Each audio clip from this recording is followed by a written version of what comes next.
ta'ala wa adama an-naf'a bihi wa bi'ulumihi wa bikum fid dharaini amin. Qal. Masih membicarakan tentang kesunahan memberikan kunyah. Dikata sunnah karena sejatinya pemberian nama dengan kunyah tujuannya adalah tafaul wal ikram. Tafaul ini berharap baik.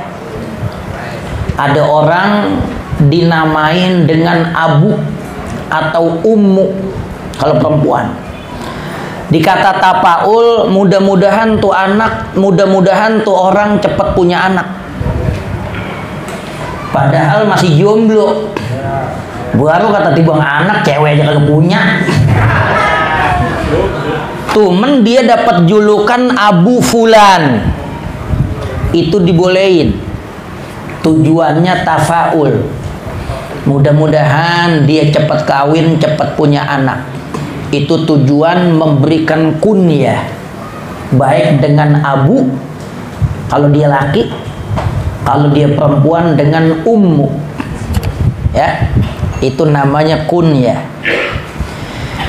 Makanya penamaan kunyah ini boleh-boleh aja. Baik itu orang punya anak, udah punya anak, atau belum punya anak, atau bahkan bocah. Bocah yang masa kecil baru disapi, udah boleh dijuluki dengan kunyah. Kayak gitu. Jadi kalau pujian, sebutan untuk memuji diawali dengan abu buat lelaki, ummu buat perempuan, itu tujuan buat memuliakan. Ya, ada nabi yang dapat julukan Abul Mahasin, bapaknya segala keindahan. Itu punya Nabi Yusuf. Karena saking gantengnya itu Nabi Yusuf, dia dapat julukan Abul Mahasin. Ya. Ya walaupun enggak sedikit ya para ahli tafsir yang menyatakan bahwa Nabi Yusuf apa nikah sama Zalikha. Sebenarnya dobit yang diberikan ulama Zalikha, tapi orang kita bacanya Zulaikha. Dalam bahasa Betawi Juleha. Ya. Orang Betawi kan begitu, mau gampang-gampang aja, dia nggak mau yang susah. Nama benernya Ruqayyah, panggilannya Rogaya. Ya.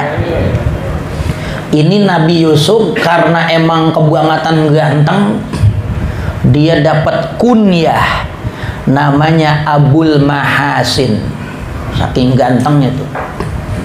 Ya, jadi lagi-lagi nggak salah-salah amat doa yang sering dibaca saat pernikahan. Ada orang kawinan dibaca Allahumma alif bainahuma kama alabta baina adama wa hawa wa alif bainahuma kama alabta baina ibrahima wa sarah wa alif bainahuma kama alabta baina Musa wa Sopura. Bininya Nabi Musa siapa?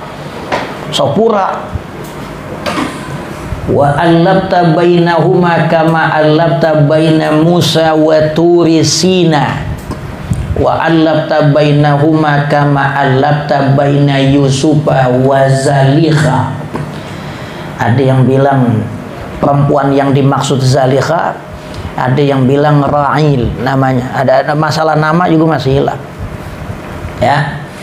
Tapi banyak mufassirin Ahlus Siyar wa Tawarikh bilang Nabi Yusuf apa kawin sama perempuan yang namanya Zalikha. Bahkan apa punya dua anak. Anak yang pertama namanya Aprayim, anak yang kedua namanya Mansha. Ya. Itu pendapat ulama yang bilang Nabi Yusuf apa kawin sama Zalikha ba'da taubatiha, setelah si Zalikha taubat. Tadinya kan dia selingkuh, orang udah punya laki, ngelihat laki lain ganteng lagi. Perempuan kalau ngelihat perempuan ganteng, cowok ganteng sama kayak kita ngelihat cewek cakep, ser. apa yang ngeteg. Ya. Tapi ada pandangan ulama yang juga menolak bahwa Nabi Yusuf kagak nyampe kawin sama si Zalikha.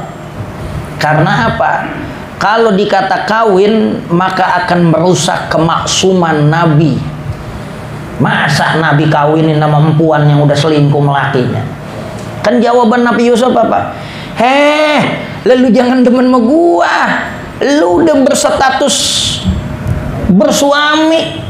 Gua aja bujang laki lu. Gua agak mau hianat sama laki lu sekedar bujang. Ngapain lu bini? Jadi selingkuh sama laki lu. Itu ucapan Nabi Yusuf. Sehingga ada ulama yang mengatakan Nabi Yusuf nggak apa kawin sama Zalikha. Seandainya Nabi Yusuf kawin sama perempuan lain, karena nikahin perempuan yang pernah selingkuh itu sebuah kehinaan besar yang bakal merusak kemaksuman para nabi. Wallahu alam. Ya, masalah ada yang kata apa kawin apa kagak itu bukan urusan kita. Tapi dalam sejarah begitu dikutip oleh para ulama. Ya, seandainya kita kata kawin, ya orang udah tobat. Orang kalau udah tobat udah nggak punya hubungan sama dosa-dosa sebelumnya. Seperti itu. Jadi Nabi Yusuf dia punya kunyah Abul Mahasin. Saking banyak keindahan terkumpul pada beliau.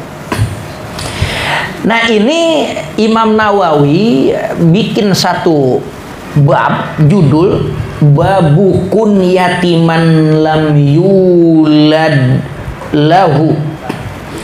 Bab yang menjelaskan memberikan kunyah kepada orang yang enggak punya anak. Lam yulad lahu, yang anak itu belum dilahirin.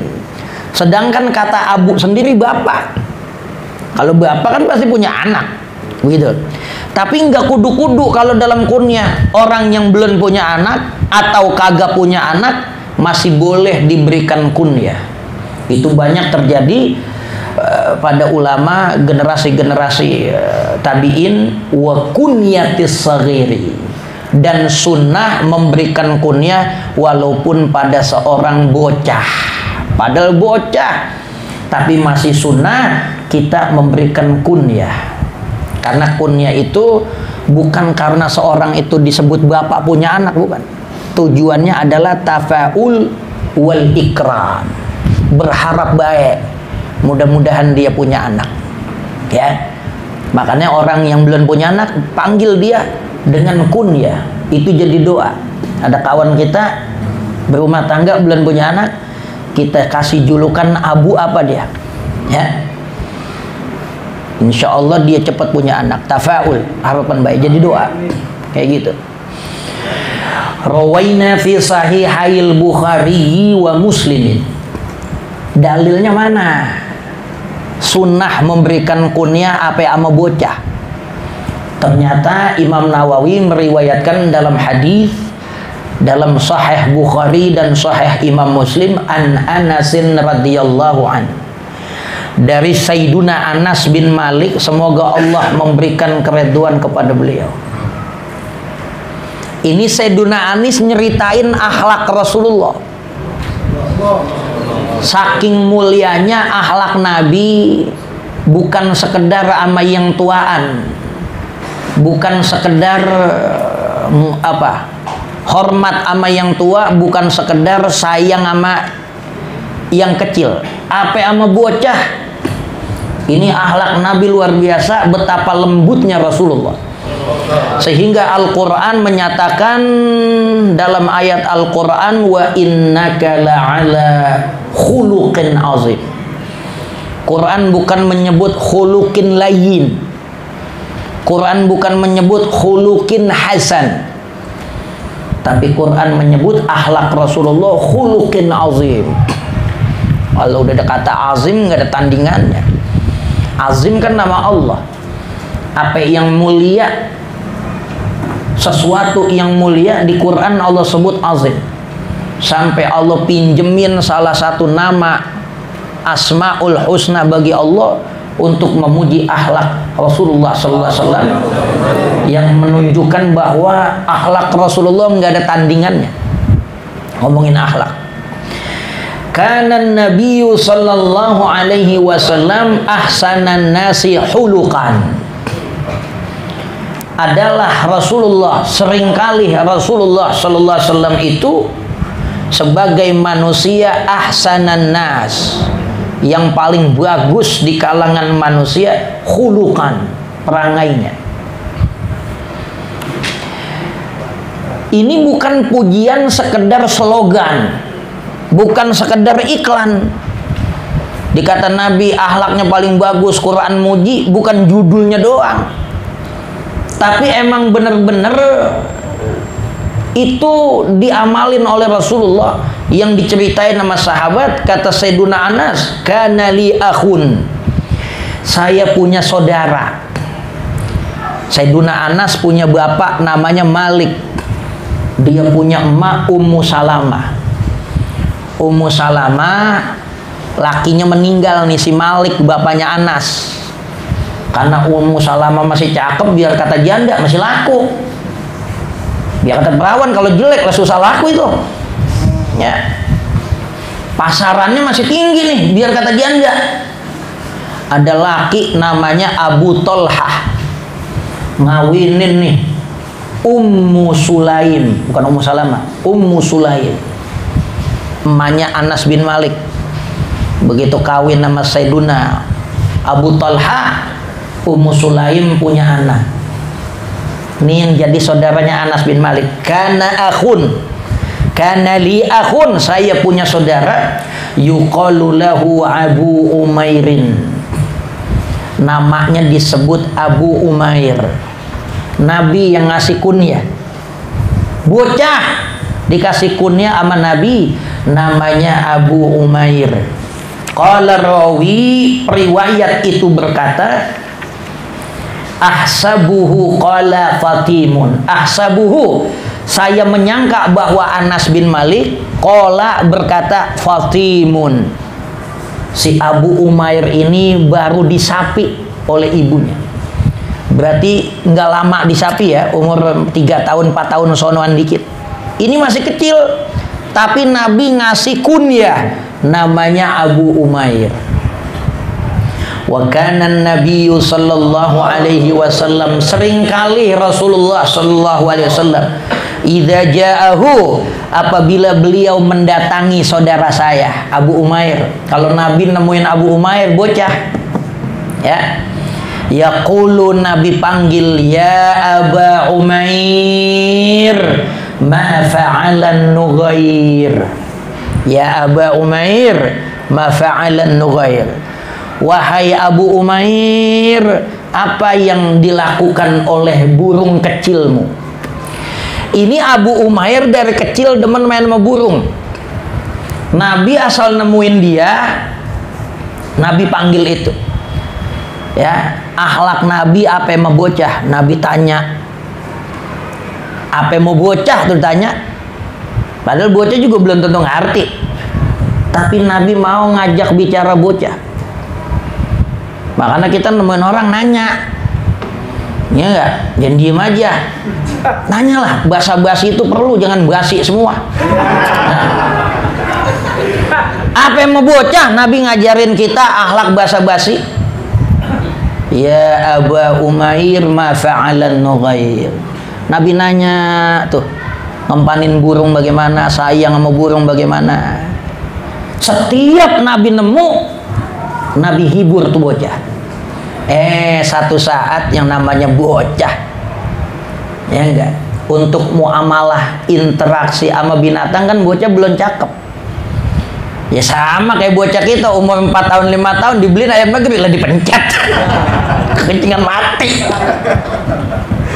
Ya enggak, udah disepuin warna apa aja, yang hijau, yang merah. Nah, tempo-tempo nih burung yang udah bakal main mulu mati. Sedih tuh bocah. Begitu Nabi nemu, Nabi seperti biasa, ya Aba Umair, ma fa'alan Nughair. Wahai Abu Umair, apa yang dilakukan burungmu? Dia sedih. Dia sedih. Burungnya hati mampus. Gitu di jalan kita. Ya. Dia cerita sama Nabi burungnya mati, Nabi menghibur bocah itu. Ini dalil sifat kasih sayang Rasulullah SAW dan sunnah bagi kita bermuamalah kepada bocah, ya. Ajak ngomong, ajak apa. Jadi apalagi anak kita, anak orang aja disuruh diajak ngomong. Apalagi anak kita pancing keinginan supaya dia bisa bicara. Jadi ada orang yang anaknya udah 3 tahun lebih belum bisa ngomong, ya enggak. Ajarin kalimat-kalimat yang benar, jangan dicadel-cadel makan iyoy. Ntar nyebut telur jadi iyoy. Ya. Nugarun, ya. Nugoir itu bentuk tasghir kecil, karena saking kecilnya tuh burung disebut nugoir. Nugorun kana yal'abu bihi. Nugorun burung kana yal'abu bihi, yang adalah burung itu bocah sering ngajak main, ya, demen buat sama burung. Nabi tanya itu hal ihwal Rasulullah berinteraksi kepada bocah. Wa rawaina bi asanidis sahihati wa sunani Abi Dawud wallahu a'lam bissawab.